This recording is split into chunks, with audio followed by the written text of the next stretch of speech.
December 11 ബുധനാഴ്ച ചരിത്രപ്രസിദ്ധമായ ഗുരുവായൂർ ഏകാദശിയാണ്. ഗുരുവായൂർ ക്ഷേത്രത്തിലെ പ്രധാനപ്പെട്ട ആട്ടവിശേഷങ്ങളിലൊന്നാണ് ഗുരുവായൂർ ഏകാദശി. വൃശ്ചിക മാസത്തിലെ വെളുത്ത ഏകാദശിയാണ് ഗുരുവായൂർ ഏകാദശി ആചരിക്കുന്നത്. ഗുരുവും വായുവും മഹാദേവന്റെ സാന്നിധ്യത്തിൽ പ്രതിഷ്ഠ നടത്തിയ ഗുരുവായൂർ പ്രതിഷ്ഠാദിനം കൂടിയാണ് ഇന്നേ ദിവസം. ഓരോ മൺതരിയിലും വിഷ്ണു ചൈതന്യം നിറഞ്ഞു നിൽക്കുന്ന അതിശ്രേഷ്ഠമായ ദിവസം. എല്ലാ ദേവഗണങ്ങളും ഗുരുവായൂർ ക്ഷേത്രത്തിൽ ഏകാദശി ദിവസം എത്തുമെന്നാണ് വിശ്വാസം. ഗുരുവായൂർ ഏകാദശിക്ക് ഒരുപാട് പ്രത്യേകതകളുണ്ട്. എങ്ങനെയാണ് വ്രതമനുഷ്ഠിക്കേണ്ടത് എന്നതിനെക്കുറിച്ചും നമുക്ക് നോക്കാം. ക്ഷീരസാഗരത്തിൽ അനന്തശായിയായി പള്ളികൊള്ളുന്ന ഭഗവാൻ യോഗനിദ്രയിൽ നിന്നുണർന്ന് ലക്ഷ്മീദേവിയോടൊപ്പം ലോകത്തെ മുഴുവൻ അനുഗ്രഹിക്കുവാനായി എത്തുന്ന പുണ്യദിനമാണ് ഏകാദശി ദിവസം. പാർത്ഥസാരഥിയായ ഭഗവാൻ അർജുനന് ഭഗവദ്ഗീത ഉപദേശിച്ചതും ഒരു ഏകാദശി ദിവസമാണ്. ദേവേന്ദ്രൻ സുരഭിയുമായി വൃന്ദാവനത്തിലെത്തി ഭഗവാനെ വന്ദിച്ചതും സുരഭി പാൽ ചുരത്തി ഗോവിന്ദാഭിഷേകം ചെയ്തതും ഈ ഏകാദശി ദിവസമാണ്. അദ്വൈത ആചാര്യനും ശൈവാവതാരവുമായ ആദിശങ്കരാചാര്യർ ഗുരുവായൂർ ക്ഷേത്രത്തിലെത്തി പൂജാക്രമങ്ങൾ ഇന്നു കാണുന്ന വിധം ചിട്ടപ്പെടുത്തിയതും ഈ ഏകാദശി ദിവസമാണ്. ഗുരുവായൂർ ക്ഷേത്രത്തിൽ താന്ത്രിക ചടങ്ങുകളൊന്നുമില്ലാതെ ഭഗവാൻ ഭക്തജനങ്ങളെ നേരിൽ കണ്ട് അനുഗ്രഹിക്കാൻ പുറത്തിറങ്ങുന്ന മഹാപുണ്യദിനമാണ് ഇത്.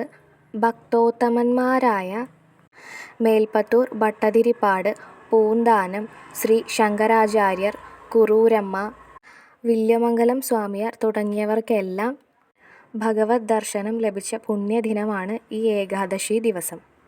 ഗുരുവായൂരിലെ സമസ്ത ചരാചരങ്ങളിലും വൈഷ്ണവ ചൈതന്യം അനുഭവപ്പെടുന്ന പുണ്യദിനം. ചെമ്പൈ വൈദ്യനാഥ ഭാഗവതർക്ക് നഷ്ടപ്പെട്ടുപോയ ശബ്ദം തിരിച്ചുകിട്ടിയതും ഏകാദശി ദിവസമാണ്. ചെമ്പൈ വൈദ്യനാഥ ഭാഗവതർ ശിഷ്യഗണങ്ങളുമായി ഗുരുവായൂർ ക്ഷേത്രത്തിലെത്തി സംഗീതാരാധന നടത്തിയതും ഈ ദിവസമാണ്.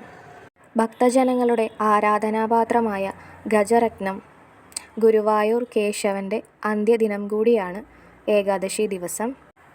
മേൽപ്പത്തൂർ ഭട്ടതിരിപ്പാട് തൻ്റെ പ്രസിദ്ധമായ നാരായണീയം ഭഗവാന്റെ സന്നിധിയിൽ സമർപ്പിച്ച പുണ്യദിനമാണ് ഏകാദശി.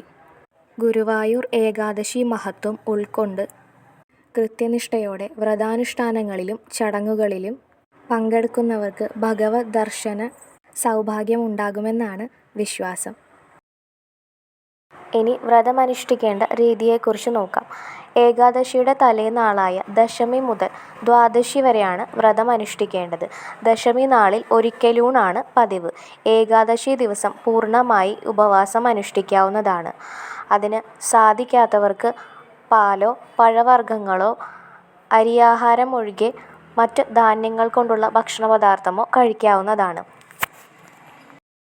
ഏകാദശി തിഥി വരുന്നത് ഡിസംബർ 11 ബുധനാഴ്ച അതികാலை 3:43 മുതൽ ഡിസംബർ 12 അതികാலை 1:09 വരെയാണ് ഏകാദശി തിഥി ഉള്ളത്.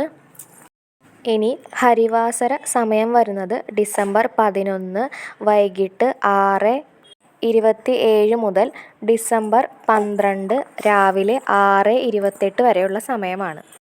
പാരായണ വീടേണ്ടത് ഡിസംബർ 12 രാവിലെ 6:28 മുതൽ 8:47 വരെയുള്ള സമയത്താണ്. പ്രഭാത സ്നാനത്തിന് ശേഷം ഭഗവാനെ ധ്യാനിക്കുകയും സാധിക്കുന്നവർ വിഷ്ണു ക്ഷേത്ര ദർശനം നടത്തുന്നതും അതിവിശേഷമാണ്.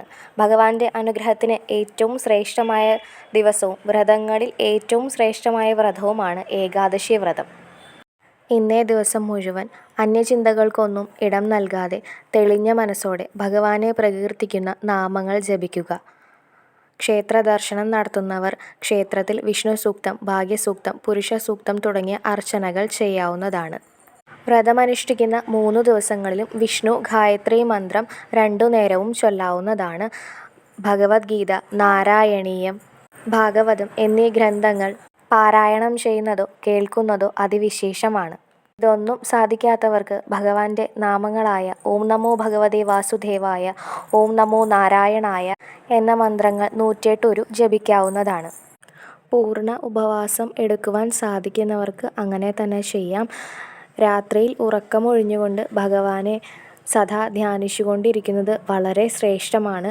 സാധിക്കുന്നവർക്ക് അങ്ങനെ ചെയ്യാവുന്നതാണ്. ഇന്നേ ദിവസം എണ്ണ തേച്ച് കുളി, പകലുറക്കം എന്നിവ ഒഴിവാക്കുക. ഈ 3 ദിവസവും നമ്മളാൽ സാധിക്കുന്ന നൈവേദ്യം ഭഗവാന് സമർപ്പിച്ചുകൊണ്ട് വീട്ടിൽ ലളിതമായ രീതിയിൽ പൂജകളൊക്കെ തന്നെ ചെയ്യാവുന്നതാണ്. എല്ലാവർക്കും ഏകാദശി വ്രതം എടുക്കുവാനായിട്ട് സാധിക്കട്ടെ.